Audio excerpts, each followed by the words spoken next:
Hi, Sapna. Welcome to KORK Horror Talks. We're absolutely thrilled to have you as our first guest in this brand new second season. You're the first one, so thank you very much. And thank you for saying yes to our invitation. I'm Sofia Alvarez Salas, your host for this episode and the international president of the KORK Film Festival. And today we're going to dive into the dark and delicious world of the Wench Film Festival, which you not only founded, but continue to steer as its fearless director. And of course, we'll also be talking about horror cinema and everything spooky along the way. So let's get started. How the idea of starting a genre film festival in India first come about? Actually, it all came about because a story that I wrote got selected at BFAN, which is also a genre fest, and they have a wonderful market called NAF, and it was selected as an official NAFIT project. And it was in COVID, it was 21. And I didn't know this, but I was the first Indian woman to ever be selected at that platform. And when that happened, the world was just really amazed. They were like, who the heck are you? Where have you been? And what is this crazy story that you've written? I mean, I kid you not, in 3 days, I had at least 65 appointments, like with people to talk. Till then, I had already started Wench in 2020, but Wench in 2020, so it wasn't a genre fest. It was a fest that just showcased women directors in all kind of directions, in all genres, But when I found out that there are so few of us in genre, it really, told me that now I needed to start India's first horror fest. And I also needed to shine a candle on women, because if I was the first women here, I mean, where are we? We're not even there, or we are, but we don't even know it. And that's how Wench became a fantastic film festival, from being a all-around film festival. That's amazing. It's as you say, like there are a lot of women filmmakers that are doing genre films, but are not together and they don't know each other. And let's try to change that. No, I think that's amazing. I saw this also in Cannes Film Festival this year. They have a little event in the Fantastic Pavilion. I don't know if you've been there, and it was all the idea of the same woman, the same woman filmmakers that decided to get together and know each other. And I thought it was great. Because that's Monica one, right? You're talking about Monica's Women in Fan. Are you talking about that? No, it was something more spontaneous that came up. I don't remember the name of this director, but she said, "Can I have a meeting in here?" And we said, "Yes, of course." And she had a meeting with a lot of other woman film directors of genre things. Yeah. Because we have a WhatsApp group, and we do that at every festival. There you go. Even at Fantasia right now, yesterday, we all met. Yeah, and we're going to meet in every genre festival. We have a women's group. I think we have 280 women in genre worldwide in that group, and they are directors, writers, and producers, and festival programmers. All women. So that's the point. All women making genre thing. That's what we. As you said, like every time they're more and more, but they have to get together. We have to be together, to make it grow. Yeah. So going back to our question, so what was the biggest challenge that you faced in the early years of the festival?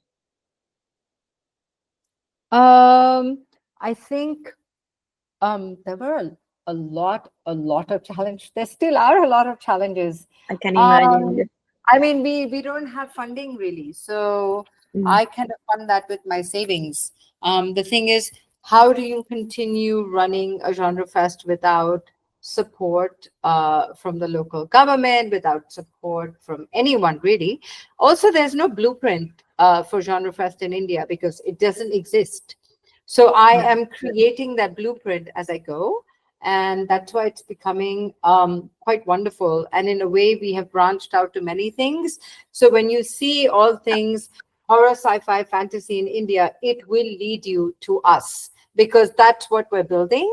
I feel like being the great part is that I'm a woman in genre, so it automatically, you're very used to doing everything yourself because you never get support really. You don't get budgets to make the film you want to make. So we're very used to maneuvering around that handicap. And I think with Wench, it was the same handicap I've had as a filmmaker. So it wasn't anything new that I was like, oh. It was something that I've been kind of used to kind of battling all the time anyway. I feel the challenge, actually, the biggest challenge is not giving up. That's amazing.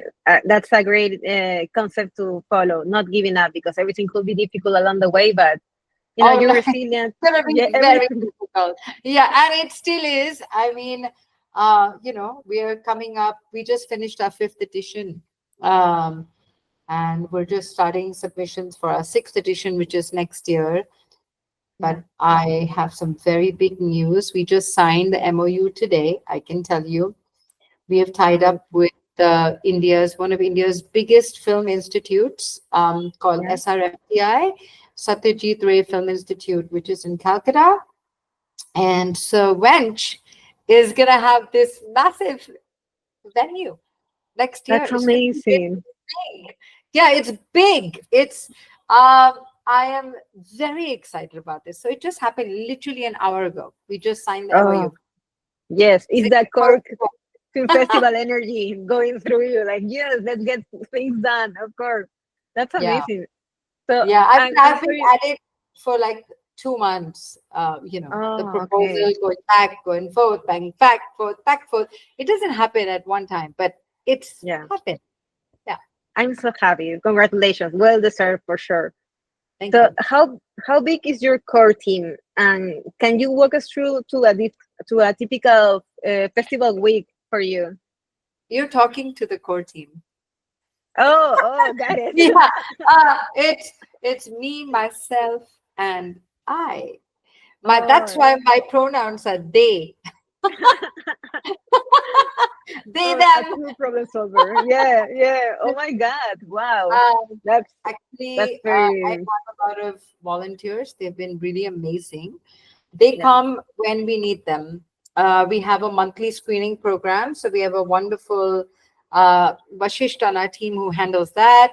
As we're growing, the festival will come. Right now, we are gearing up for ZombieCon. We started India's first ZombieCon, so we have volunteers for that. But when it comes to the Wench team, it's just me. Every day who works at Wench is just me. And you're doing it amazingly. Wow, so much respect for that. Thank you. I mean, I feel like these are things you just, when you love something, you just gotta do it. Yes, yes, you just do it. That's the truth. When you're passionate about something, you just do it. So what kind of reactions did you get after the first edition of the festival, after the very first festival? The first one was online. It was still during COVID. Yes. So it was actually quite unbelievable because our tickets sold out. We did a really good job online. And none of these films were made by big stars. And that gave us a great indication that that's the best part about horror. You don't really need big stars. You just need great stories and great films. 23 was the first year that we were live on ground. And it was still hybrid. We were doing on ground, online and offline. And we sold out on our tickets. It was a great event. We did really good.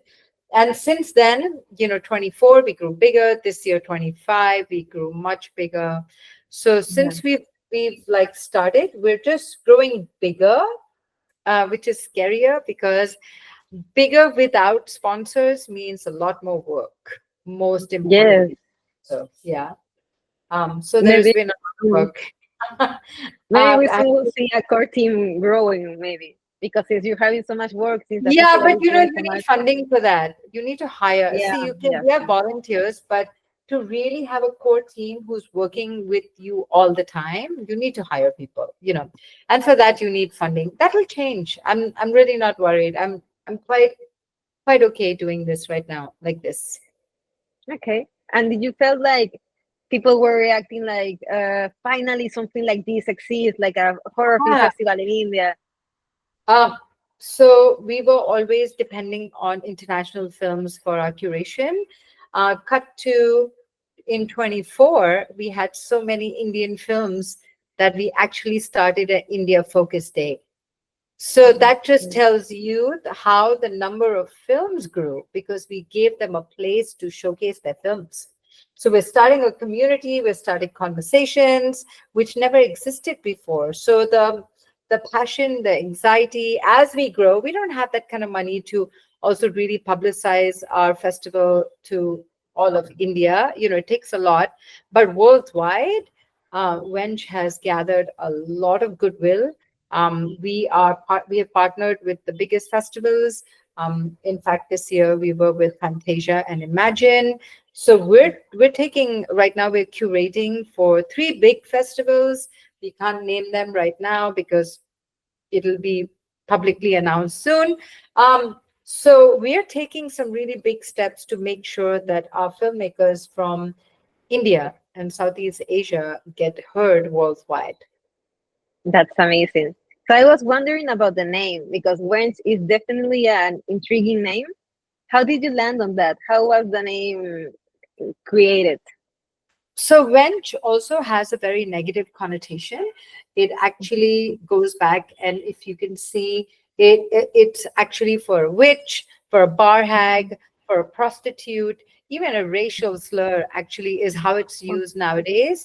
But actually, if you go back to the real meaning of wench, back then it was wenchel. Wenchel meant girl child. Okay. Oh, Yes. But so somewhere along the way, wenchel became wench, and it went to all these negative connotations. And our whole point was to take the word back, to embrace the original meaning of the word. And I have to tell you, when we named our festival Wench, we were banned from Instagram, we were banned from Facebook because of the name. I had to yes. fight. That was another battle I had to fight to give them a reason why can't we use the word.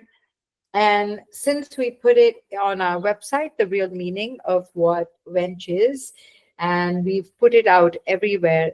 Now, when you do a Google search on wench, the first thing that comes up is venture. So that is the power of taking a word back and going back to its initial meaning, and how Yes. you can change that narrative. Yes, this is, I feel also like the main point of film, you're taking back something and transforming it into something else. When Yeah. initially it was something different, and now for whatever reason, society takes it and makes it something else, something damaging, and now it's back to something positive, and also to an amazing film festival. So it's a win-win situation right now. Thank you so much. Thank you, Sophia. Hopefully one day you'll come. I really want to. I really want to. I was, doing some research and it looks amazing. I really want to. I've never been to India also. So Mumbai sounds amazing. And Wench Film Festival, oh my God, hopefully soon. So your festival has such an striking visual identity, from the artwork to the overall design. And it's truly original. So how did you develop this kind of a strong, distinctive aesthetic? What inspired you to make this aesthetic?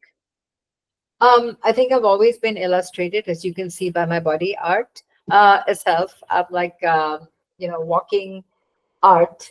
And even the first film I actually made, I was a documentary on my people and our migration, and I told their stories through tattoos on my legs. So my whole legs were part of the film, once again. So I use art a lot to express myself, to express where I'm coming from, to express anything that I'm doing. And Wench, the name itself is such a powerful name.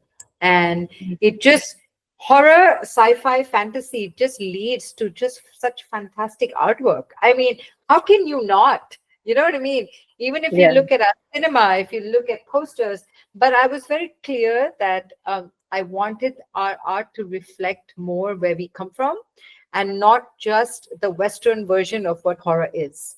And that's what I am really, really fighting a lot today. Just trying to break the tropes of beyond Dracula and beyond the evil witch, there is so much more worldwide. And through our visuals, I keep on trying to use elements from our country to kind of get that out there through art. I completely agree. I'm thinking about right now. There's a festival going in my country. I'm from Peru, and in Peru there's a Lima Film Festival right now. And there's a movie there who was in Berlinale. I was a jury in Berlinale this year, and it's a horror film as well. But what sets it apart, maybe would be a great match for Wench, is that it's folk, but it doesn't try to be a Western kind of film. It's true to what the Peruvian core of the story could be, you know? And I feel like also if you see your website, the Wench Film Festival website, you see that. You see like it's not pretending to be in lack of a better word white. Is what it is. And I think that's what sets it apart. Like we don't have to, we have a whole world of all varieties of genre and ways to tell stories. Why should we make it white? Yeah, that doesn't make sense. So congratulations also on that. The aesthetics is amazing for sure. Thank you so much. Going back to Indian cinema, what do you think sets Indian horror cinema apart from the rest of the world in regards to genre, maybe? So, to be honest, I don't think that we have reached there yet. We have a long way to go. I feel that our horror, especially our horror cinema, I mean, yes, back in the day, we had the Ramsay brothers, and it was a very cliche, typical type of B-grade genre films. But we have grown up since then. But even then, we're still doing horror comedies. And that's pretty much where we are at the moment when it comes to, or that knee-jerk horror, you know? We haven't really gone deep into the psychological horror. We haven't understood how to write a great story plot, because one of the greatest things about horror films is that it's your story, right? And I feel that's also because India does not really give you the time to develop stories like the West does. Okay. They do not have the budgets, they don't have the time. They're like, oh, you have a script. Okay, I like it. Let's just make it. You know what I mean? So character graph and to the details of, like, my background is in hair and makeup and clothing. So keeping that in mind, all my characters really speak and emote through these big things. And when it comes to horror, sci-fi, or fantasy, even prosthetics, hair, how you emote through every single part of what you're doing. So we haven't really gone there yet. We use very heavy VFX. And to me, I'm not a fan of that at all. It takes me away from the real world. We haven't really explored how to use great SFX and prosthetics. Like, look at Substance. Okay, just give you an example. I was at Sitges last year and I heard her speak, and she was so wonderful. And she said, I was very clear that I did not want to use very heavy VFX in my film. So she worked a lot with prosthetics and SFX, and to enhance Demi and her character and how she was, becoming this being, and we use very little VFX just to enhance that. And that's why it looks so real. The characters look so real. Like, you can relate to that transformation. You don't feel alien, like it's something so bigger, larger than life, So I feel like that is something we haven't really explored yet. But it's, that being said, it doesn't mean we're not gonna, the newer breed of filmmakers are getting there. And, give us another 5-7 years. I think we will be there somewhere on the worldwide platform of genre. Right now, the best we're doing is trying to push our directors to the world. So, we exist. Even in our short, if not features, we're there, Yes, for sure. I was thinking, like, I completely agree with the extra use of VFX usually takes you out more than in, and the more, classical stuff of horror. I'm thinking like Italian 70s horror film, for an example, no? We don't rely on this, but more so in prosthetics, and you being from the that part of background. I understand that you lean towards that, but in regards of that culture, aspect of horror, do you think that there are certain mythologies or cultural fears in India and in India cinema that could make this unique, could make horror films from India unique? Or maybe you don't feel like they're relying too much on that? No, so our folklore is actually really rich. We have our Yeah, own ghosts. That's what I was saying. I'm trying got to it. bring this to the world that we have our own ghosts. We are very rich in mythology, which I'm not a big fan of the religious mythology, but when it comes to our own ghosts, we are really, really, really big, especially the city Calcutta, where we are going to have our festival. That city is very, very enriched with this, okay, and Northeast India. So there are parts of India that really have a lot of this. So I'm actually quite excited to see how we can actually show the world a lot more of our kind of ghosts. Besides the normal, there is a woman ghost called the Chudel, and there are a lot of men who are constantly using that. But we want to see more women, Yes, more women on the forefront, also using our female ghosts and how we represent them. yes, for sure. And do you think like the audience for horror is growing in India as well? Yes. Oh my God. Our audiences are all young. So they're Ah, your Gen Z sitting there. They're not the older ones. Like America, normally their audiences are mostly also, millennials or even Gen X. But in India, because it's so new, they're very tired of their mom and pop things. They want new things. Cosplay is very new. Where worldwide, these things have already like conquered. But in India, all these things are really new. So yes, it's also exciting to be at a cusp of something which is going to explode and you're already there, you know? yes, yes, So for we've sure. been putting in already a lot of work there. So the good part is also now the world, when they want to curate anything from India, especially cinema, we get a call, if we can suggest things. So that means that you're doing your job. That means that you are, setting we have set the foundation, and now we only grow from there.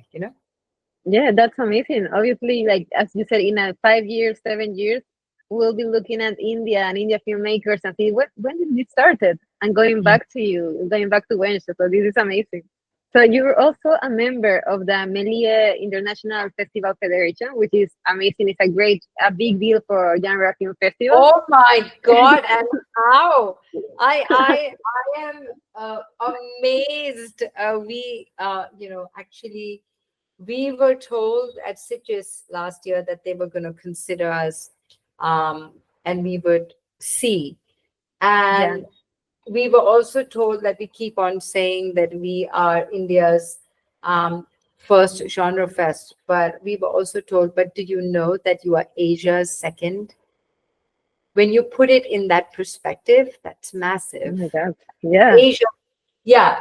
But this year, I see there are some small fests that are Bangkok, I think, is launching its first horror festival. So that's awesome. I just saw Nepal is starting its own little horror fest for the first time. It's great to see these small things like kind of pop up. But yeah, to be called Asia's second, those are some very big shoes, yeah, right? that's amazing. That's Yeah, wow. yes. When we got the news that we made it, I was so excited. I mean, obviously, I didn't make it to Cannes, even though we have access to the fantastic pavilion now. Ah, we will have seen But we each don't have a other. budget to go there. I'm like, oh, it's great. It's just that we don't have the budgets to fly out and kind of just hang out No. at Cannes. But Yeah. it's okay. That will change. Uh, Yes. but the support has been amazing. We haven't really, since we've been members, actually, our festival was already over. So this will be the first time when we start our submissions call that Yeah. we will use also their help in spreading the word. And they have been an incredible sense of support. In fact, I wrote a piece for the magazine that was at Cannes. So my work made it to Cannes, but I didn't. But we are really, really, really, really, like I said, blessed the world has showered us with a lot of acceptance, with a lot of goodwill, and without that, Wench would not have sustained. So thank you to MIF, really, like, for them to understand how difficult it is for us to do what we're doing and understand that, and kind of make us a part of this federation is really massive for us. Yeah. Yes, it's amazing. Well, obviously, congratulations. But I want to hear a little bit of how was the process? How did the process unfold of getting that membership? How was it from your No, side? so you apply. You Oh, have to. okay. Yeah. So I reached out to them. I didn't even know actually who they were. We had actually done. We had showcased a film, and then I saw that there is a federation, and so I got no response, and I was like, oh, whatever. We're too small for this federation. Then I saw it's only a European federation. And I was like, oh, okay, maybe we don't belong. But then I saw that BFAN is a part of it. I'm like, wait a second, BFAN's not European. How are they part of it? So I wrote back. I was very persistent. And then it was Chris. Chris was like, hey, I'm in charge of it. We see you want to be it. We have been watching you. Don't worry, we watch every festival. So they have an eye on every festival, and they see how you are kind of making it happen, making it work. And they told me, like, we see how you have been really making it work. You have been, reaching out to us. So I want you to know, we see you, but give us some time. So it took a year. Okay. It didn't just, it was me being persistent for a year plus. And then finally, as Citrus, I was told that we are considering, we're not telling you anything because they have to vote. It's not Yeah. one decision. So when they were at Berlin at EFM this year, Yeah. they were going to put Wench for vote. Got So it. we found out during our festival, actually, that we Oh, had got it. So it was like, that's oh wow, this is great. So yeah, yeah, great timing too during the festival. Finding out that's amazing. yeah. So persistence with anything, Yes. just yeah, You're a clear yeah. example. Well, Wench Film Festival, a clear example of persistence. Just keep doing it, keep doing it, keep doing it, and it will And you know happen. what? Just keep, Don't feel shy if you want to ask something, because you know what? The worst that can happen is no. yes, And it's true. anyway, you're at no. So Yes. yeah, No, it's so no. It's fine. no, I mean, you're anyway at no. So if it becomes a yes, it's only a good thing, right? So, but Yeah. there is a way to ask, and there's respectful of people's times and energies, and you don't overstep boundaries. And I've really learned that not to overstep boundaries, be very clear in your intention, but at the same time, no, and that's also okay. So that's Yeah. something that's very important. Yeah. And did you feel that after joining, have things changed for Wench Film Festival, or no? Because uh, still you haven't had a new edition of the festival, but do you Yes. feel it? Yeah, Okay. we're new members, and like I said, but even being new members, that fact that so many people knew about us that didn't know about us because they Yeah. announced us, right? So anyway, we have benefited from just an announcement that we are part of MIF. And now when we start our submission call, they will also announce it. So a lot more filmmakers will find out about us. Yes. It's definitely very, very prestigious, and we're really grateful for that. Yeah. Well deserved for sure. So tell me, Thank how did you discover KORK International Horror Film Festival? And as a I, festival director, what are your impressions? so I've never met him, obviously, especially in the Middle East, because, horror is not really that popular. Like, no one is going to also, once again, give you funding. I'm assuming, not too sure. So I was going through festivals where I just finished a short, and where would I want my short to travel to? Yeah. Europe, obviously, America, obviously, Canada, obviously. But what about the other places?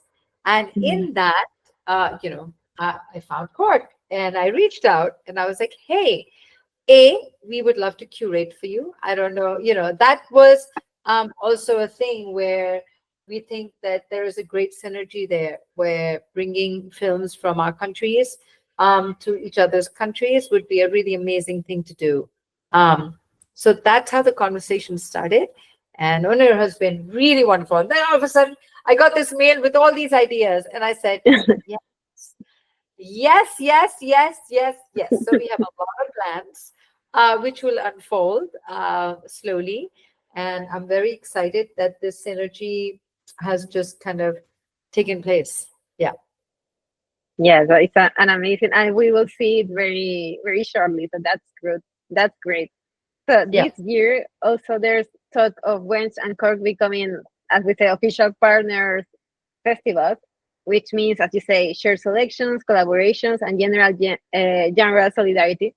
What are your takes on Turkish horror or Turkish cinema in general? Are there any films that you particularly enjoy? So I would say that I'm quite a novice when it comes to Turkish cinema, and that's why it intrigued me more to actually see. And he sent me like a promo to his short, and I can't wait to see it. And this is why I felt like maybe even having like a spotlight on Turkish films would be really amazing for Wench to do. And maybe they could do the same on Indian.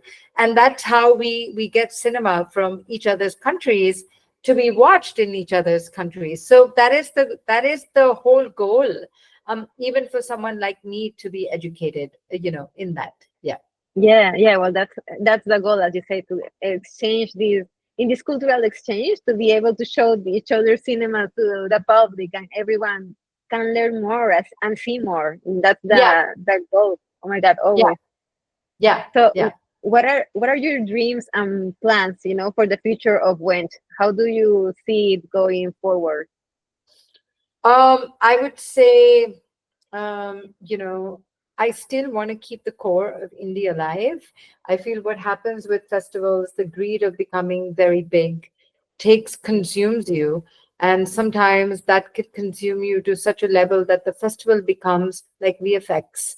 It's unreal, and it doesn't feel, there's no heart in it, and it feels like another world. And I do not want Wench to become VFX. I want Wench to become what it really is right now. People's Fest, community festival. Right now, it's been supported by the community. A little bit of funding is very important so I can promote the festival. We can pay, most importantly, pay screening fees to all our filmmakers, which is something as a filmmaker myself, I really appreciate when someone does pay me screening fees, because we make this with literal blood, sweat, and tears. So even if it's $50, it just feels good. Like, hey, I got $50 for my film. You know what I mean? So so that little bit of funding would really help us to pay screening fees, to promote our festival, and most importantly, also fly our filmmakers out to India. Is this has been a problem? Like, filmmakers haven't been able to fly to India No, it's so far. India is really far. It is far. Yeah. So we haven't really had that happening. International filmmakers, obviously Indian filmmakers here, but the whole goal is to fly out some filmmakers. Fly out. We have a market. I want to fly out people in our market. We want to make our market big. So for this, we do need some funding, but tying up with SRFTI now, I'm very hopeful that if next year works out, I think that we can go really big using their infrastructure, Yeah, for sure. Fingers crossed, but I'm sure you don't need any luck because you are already working hard on it, and that's the way to do it. Yeah, thank you so much. Thank you. So now I want to ask a little bit about the role of women in horror. So why do you think female characters are so often portrayed as the victim in horror films? I feel like, there are many different reasons. I think that, for the longest time, everyone probably thought we play great victims. And so it's really wonderful to put a woman based on the storyline and put all these nasty things that happen to it. Now you can look at them as a victim, or you can own it. And you can also look at, there is no role or character that is good or bad. It's how you play it and what you portray of it, right? Yeah. So there are many ways of looking at and reclaiming your story, like Wench, once again, like being called the witch. These are really like negative connotations, but you can also own them, right? And you can own them to the fact where my godchild, she's 5 years old, and ever since she was little, I used to always tell her, but I'm a witch. And she's like, oh my God, but witches are evil. I'm like, well, then I'm an evil witch. And she's like, but you're not bad. I'm like, so evil witches can also be good. So she's understanding that everybody has good and bad in them, and not necessarily every evil person doesn't have any good, and every Yeah. good person does not have any bad.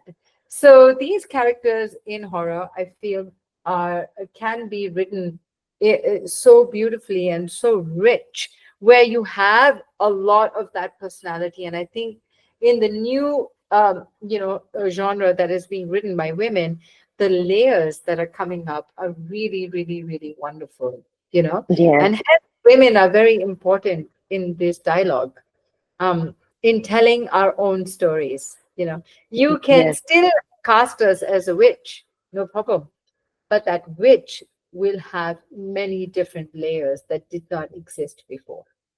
Yes, the point of view of the director, the writer, is key to this, to having a true representation. I'm thinking about like body horror films, not body horror films directed by female filmmakers. That how they're so much deeper and talking about the issues that we see in day to day life. No? It's like, as we said, like film has this role in society. We have been making histories for as long as we exist as human beings. Now this Yeah. is the medium that we choose, but having all of these different voices, which shouldn't be different. Female people are the half of the population, but having them in these spaces is really important. Yeah. So I feel like, and that's why that's also our tagline. It's changing perspectives by shifting the gaze. That's our yeah, tagline. It'll change your perspective the minute you put the woman in charge, because you'll see the same thing directed by man or directing by women. There's such a difference that comes out. Not saying one is better than the other, please. I don't think all women are great and all men are great and all men are bad and all women are bad. There's good and bad in all genders, whichever yeah, your for gender sure. is. You know what I mean? But I Yeah. just feel like women bring out a certain flavor in characters that was lacking, and having their presence now more and more has really, really, really helped genre become enriched. For sure. So the final girl trope, do you see it as empowering or is it still a little limiting for you in your Once perspective? again, it's like the other tropes that are in horror. There are a lot of tropes, but I feel once Yeah. again how you own it, and how you kind of live with it, and how you kind of work with it. So Yeah. as an audience perspective, I don't think that they were so bad because they were very popular. I mean, if they were not popular, it would not be kind of put in so many horror films, right? I Right. feel like, once again, tropes are always going to be there. Always, there's going to be something or another. When it comes to females, once again, it's how you own it and how you kind of bring it. You know. I completely agree. So this is the final question, although you kind of already answered it, but let's put it a little more flavor into it. So what do you think changes when horror films are told through the eyes of female directors? So we already said, like, yes, of course, when female directors are in charge, when women are in charge, there's a different flavor. Doesn't mean better or worse, just different. But what do you think tends to change in regards of horror films directed by female directors? I think that all films, not necessarily just horror, but I feel like women, there is certain attention to detail. I feel like Mhm. women bring, that men do not. We do have this wonderful knack of looking at layers, because as a woman also you have so many layers in everyday life that you do, whether you're a mother, you work, or even if you're not a mother, but then you are, you're taking care of your parents, or you're like a sister, or you're like a wife. You're playing so many roles on a daily basis, right? Your body. Yeah. Your body goes through so many layers. First you get your period, then you go through childbirth, then you go through menopause. I mean, it's like a crazy loony nutcase ride of layers upon layers upon layers upon layers. So not only mentally, but also physically, you go through a lot of changes. It Yeah. is only evident, and that these are going to reflect in the stories that you tell.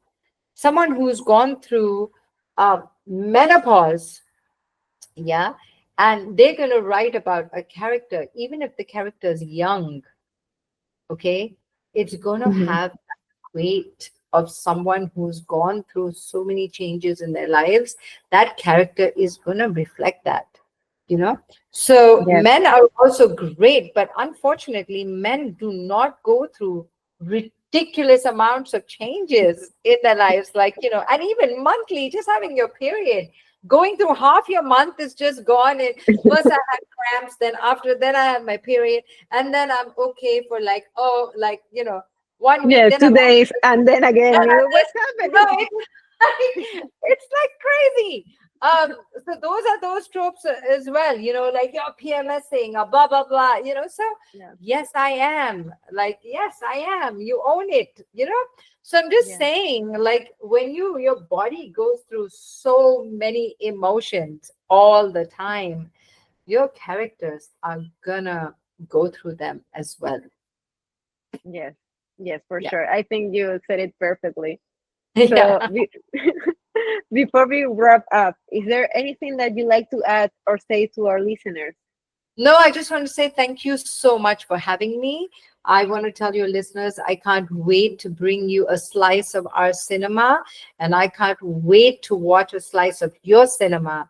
And hopefully, we also come to each other's countries and explore, because that is the best real way to kind of watch films, right? With you. For sure. For sure. That's amazing. So thank you so much again for being here, Sabna. It's For been having an me. absolute pleasure to meet you, to talk with you, and I hope to see you and Wench again very, very soon. Thank you. Thank you so much. Thank you for having us. Thank you.